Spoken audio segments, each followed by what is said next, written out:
Welcome to DC Hours, the podcast powered by DC Hours Chiropractic Academy. Hosted by Dr. Guy Annunziata, this show delivers cutting-edge insights into the world of chiropractic care, neuroscience, and continuing education. Each episode explores the principles and techniques that define excellence in the field, with interviews, real-world cases, and in-depth discussions that inspire and inform. Whether you're a practicing chiropractor, a student, or a lifelong learner, DC Hours is your trusted source for professional growth and clinical mastery. Hello, everyone, and welcome to today's edition of DC Hours Podcast. Today's guest is Dr. Donald DeFabio. He's a highly respected chiropractor. He's known for integrative and functional approach to patient care, and he has decades of experience. He combines traditional chiropractic techniques with cutting-edge therapies, and he helps patients achieve optimal performance and wellness.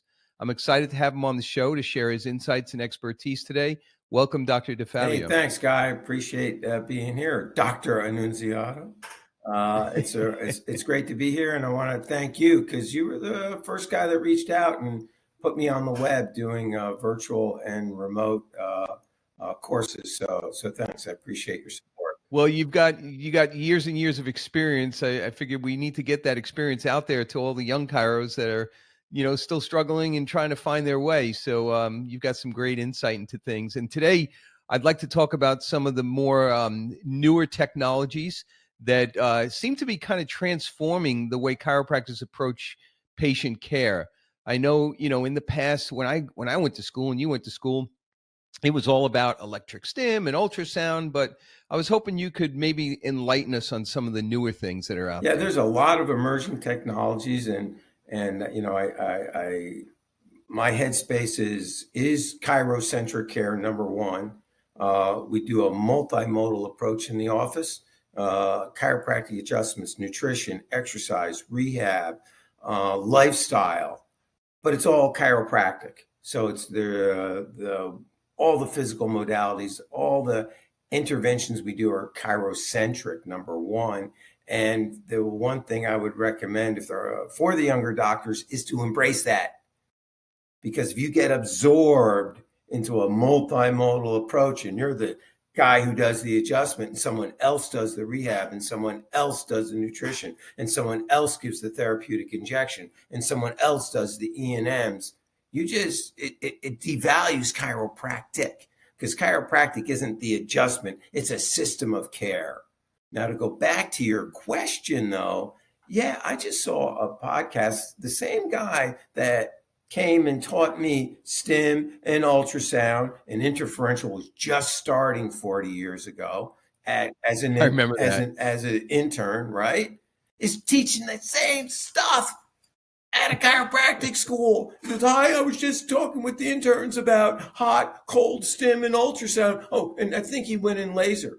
Even the schools haven't ramped up to what's out there. Right. Now, we're always learning new adjusting techniques. We're always learning new nutrition. You're all about the brain and how the brain works. We're learning all that stuff. Well, what about all the new technologies like shockwave, like TechR, like PEMF? What are we going to do? Even laser, photobiomodulation. Some of those, they've all been around, but now they're coming out there. And, scraping, which used to be Graston, became IASTM, Instrument Assisted Soft Tissue Mobilization. Now it's called scraping. Again, kinesiology tape, all great stuff. They all have a purpose, but the challenge, what the challenge is, Guy, is the challenge is somebody comes in with lateral epicondylitis and you do some IASTM on them and you tape them and you spray them with stop pain and, oh, I'm feeling pretty good. Next guy comes in, lateral epicondylitis, same demographic. You do the same treatment and you go, shit, they didn't get better. Excuse me on that. It's okay. And why? Because we are all individuals. And that's why I am so into layering modalities and layering treatments. And my column in Dynamic Chiropractic is called multimodal chiropractic, because if you layer it, you get different therapeutic benefits, and different therapeutic benefits ultimately give you better outcomes, and better outcomes Right. give you better income. So, So you mentioned multimodal chiropractic, and I know when I was, even just 10, 15, 20 years ago, multimodal chiropractic meant that you were implementing muscle stim and ultrasound and heat and ice and maybe microcurrent. That oh was an yeah. emerging technology, Mhm. 40 years ago. Mhm. But when you say multimodal chiropractic now, what do you mean? Like, what are the technologies that you're most excited about right now, and why are they exciting? So first of all, that's a two-part question. Okay. Multimodal Hmm. is really the fancy word for the 5 factors of health, which you may have learned about in school: diet, Hmm. rest, exercise, healthy mental attitude, and chiropractic adjustments. That's multimodal, Yep. right? But technology has enabled it to be easier on my body and to get better outcomes. I'm an out-of-network doctor, which means I'm under the gun to get outcomes. And I don't kill people. I don't sell packages. People come in, they get where they want to get. They want to stay for wellness care. Great. I love that. I get adjusted every 2 weeks. All right. And if they just want to come in for symptomatic relief, that's okay. But Hmm. people pay me. So I want to get results, and I want to give them a solid price point, a laissez-faire system. So what am I most excited about? My Swiss Army knife is TechR, transfer of energy, capacitive and resistance. Knocks it out of the park. I use it for preparation for adjustments. I use it for pain management, for analgesia. I use it for rehab with active care and exercise. And we can even use it for strengthening, because it incorporates muscle stim if you want, and TENS, which is for pain control again. And guess what? I talked a little bit about it on my last course with DC Hours, which is unique to DC Hours. Nobody can get that course I just gave on lumbar spine rehab except your subscribers. Aesthetic Yes. Hmm. rehabilitation. Ah, yeah. One machine does all that. So what it is, it's a type of low intensity diathermy, essentially. All right. So you use either pads that stick on like EMS pads, or paddles like ultrasound heads. Think of it that way. But it's a low intensity diathermy. TechR, Winback. Yeah, you'll see it under. That's like the tissue name. Hmm. Uh, What's that? What was the name again? Winback, Winback. Hey, look, anything I talk Oh. about, people can go to my YouTube channel and there'll be something Hmm. about it there, or they can call Yeah, your YouTube channel is phenomenal, by the way. If you guys want to check out Dr. DeFabio's YouTube channel, he's got some incredible stuff on there. But I'm sorry to No, but interrupt you. Go ahead. again, it's all chirocentric, and it's all Yep. information, no clickbait, no BS. If I tell you I'm going to give you the Hmm. 5 worst exercises for your lower back, that's what you're going to get. If I'm going to tell you how to make, you know, healthy dog food, that's what you're going to get, because that's on there too. But anyway, so Winback is the Kleenex name for TechR is the generic name for tissue. But it's safe over metal implants, and what it does, it drives blood into the tissues. And depending on the frequency that you choose, it can be superficial, so it gets blood into the muscles and the tendons, and it brings blood superficially, and it feels warm because your temperature sensation nerves are in the skin. Or you can use a deeper current that goes into the joint, goes into the cartilage, goes into the denser tissues that don't have a lot of water, and drives blood there. So let me ask you, Guy, what tissue doesn't want more blood, more oxygen, and better oxyhemoglobin concentration? None. And it breaks down fascial adhesions. Ah, yeah. The extracellular matrix becomes densified in a fascial adhesion, and it also becomes densified in pathology. It gets gunky. And that gunkiness is because the hyaluronic acid strands in there gets short stranded. And to get them long stranded, you get fluidity. What does that circulation and heat. You can rub it and rub it and rub it and rub it like we did with Nemo years ago, right? That was state of the art 40 years ago for pain control, and it still works. There's nothing wrong with it. Don't throw that out. But guess what? With TechR, I can put on bracelets like old school EMS with the patient was on a pad and you held the pad. I can put bracelets on, put the other lead with TechR with WinBack on the patient, comes through my hands and work that muscle knot out. Or use a stainless steel grasp tool, right? Or put people through stretching as it's going through my hands.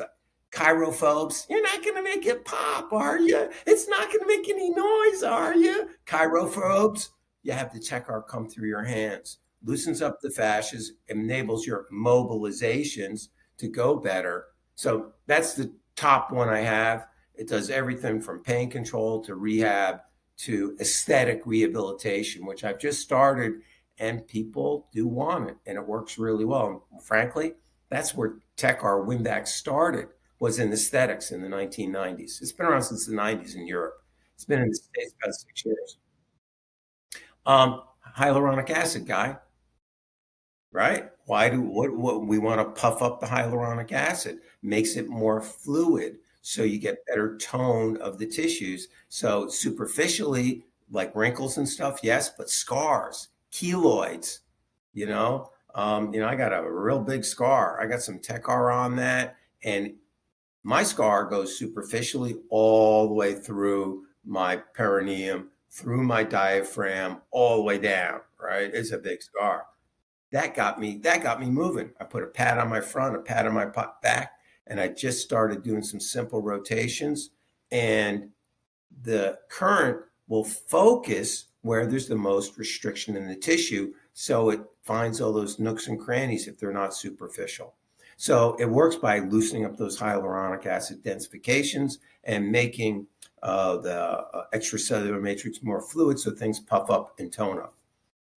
So you get and more circulation to the area. Exactly. And then if you stack muscle stim with that, you get core stability. Again, we talked about that on the multimodal approach to low back pain. So now you talk about, you got that, and that works in a very unique way. And then you look at something like Shockwave, which also works in a very unique way. I hate to interrupt you. Go ahead. But before we get into Shockwave, let me just ask you, what are the contraindications to TechR? Well, like most modalities, pregnancy, okay? Cancer, okay? If you can't sense heat, if you're athermic, right? So you got to be cautious in diabetic neuropathy. Can I use it? Yes, but I have to make sure I do it on an athermic setting, right? So because the patient can't tell me if they're feeling warm, how much blood we're driving through there. It could be too much for them, and they don't even know it. Because by drawing blood to the surface, there's a lotion you use, but it can interface and it can create a superficial burn. It can. Pacemakers, insulin pumps, anything that, thrombophlebitis. All the usual suspects. Pretty much. Right? Pretty much. Yeah. But it's safe over metal implants, surgical scars, things like that, staples. It's even indicated for surgical scars, right? But you can do it right away. PTs are doing it like day 2, they're doing it. Right. I really hope that our chiropractic colleges are listening and maybe incorporating this, but it sounds to me like there's another emerging technology that you want to talk about, Shockwave. Yeah, Shockwave's hot now. Shockwave's been around all these things have been around for a while. They're just peaking because people want better outcomes. And doctors, these modalities right now are a cash-based service, which is good. You don't want the insurance to pay. You want patients to go in their pocket and give you money. You don't kill them. You don't charge them $1,000 a visit. You charge them whatever is responsible for your area, and you give it to them as they need it. So anyway, Shockwave is great stuff. The bottom line with Shockwave, you see now, there's 2 things I want to talk about. One is TechR works really great, softens up the tissues. Shockwave is a pressure wave that goes into the tissues. If your tissues are softer, how much better do you think that pressure wave is going to penetrate, doctor? What do you think? Well, it'll penetrate better if they're softer. Exactly. Yeah. So now you can Mhm. start thinking about stacking modalities. We get analgesia from the circulation and the warming effect from TECAR, from WINDAC, right? Then shockwave creates analgesia because it stimulates fatigue substance P fibers. That's a substance P release. It just fatigues it. And it can also create desensitization of superficial nerve fibers, actually can kind of kill them, right? So it works in a different way for analgesia. So now you have two different types of analgesia stacked together, all right? Now, the big thing people need to understand about shockwave is it's got nothing to do with how it's created. It's got nothing to do with the handpiece, the mouse, whatever. It all has to do with what happens in the body, whether it's a focused shock wave or whether it's a radial shock wave. Once it gets into the body, it's a pressure wave. It's a pressure wave. The body doesn't know and the body doesn't care what generated it. The difference is focused shock waves penetrate about 4 inches. Radial shock waves penetrate about 2 inches. And there's different names for these, but it's radial and focus. Well, they call it radial pressure, radial focus, focus pressure, but they're radial and focus. So one's more superficial, one's more deep. So if you I got 2 questions. Good. How is that different than ultrasound? I mean, ultrasound is a pressure wave too, right? No, ultrasound is a sound wave. And ultrasound is not TECAR. Ultrasound does 3 things. Ultrasound gives you mechanical vibration. It's a sound, right? Right. It gives you a thermal effect, gives heat, because it shakes the cells, creates friction, Right. and it creates an interface on different things like metal in the body that heats up differently than soft tissue. And it's an external source of heat, and it gives better cellular permeability. Now, all of these modalities give better cellular permeability in different ways.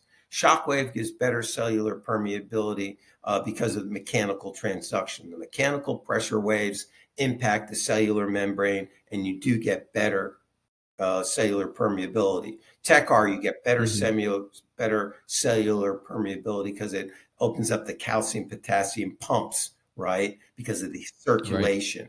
Right. But they're apples and oranges. They're totally different things. Ultrasound doesn't pass as deep, and it's a sound wave. Yeah. So, Right. but So this is kind of like almost an evolution of ultrasound.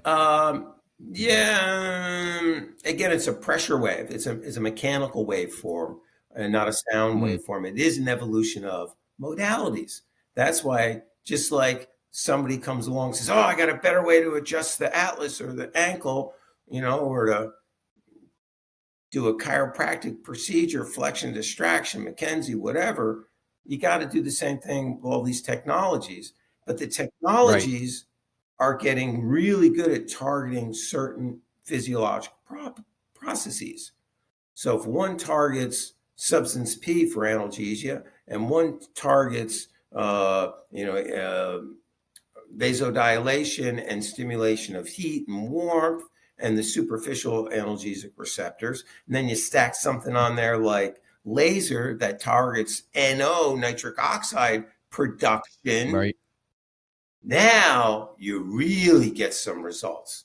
And ultimately, for the younger doctors, it saves your hands, which is great because, Gosh, all my colleagues and myself included, everyone's got physical things going on. Chiropractic is not an easy profession. It definitely takes its toll on your body, and you got to keep yourself in shape and take advantage of these technologies.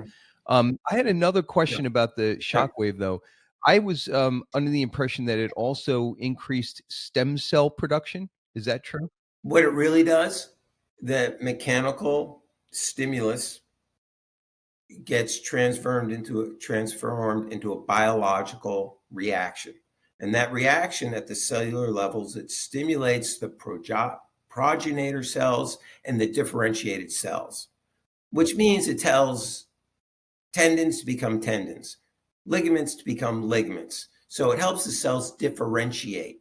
So can you extrapolate that to say it's stimulating stem cells?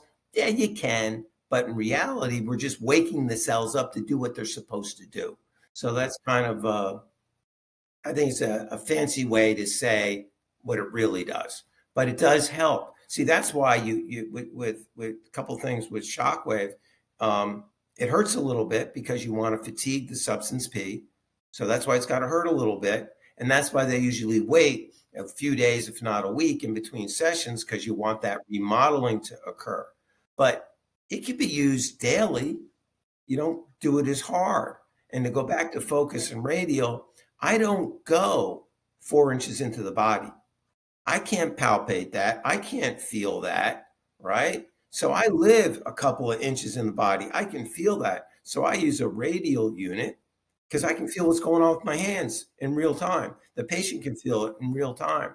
And also, if you're shopping for a unit, it's not about what the handpiece does.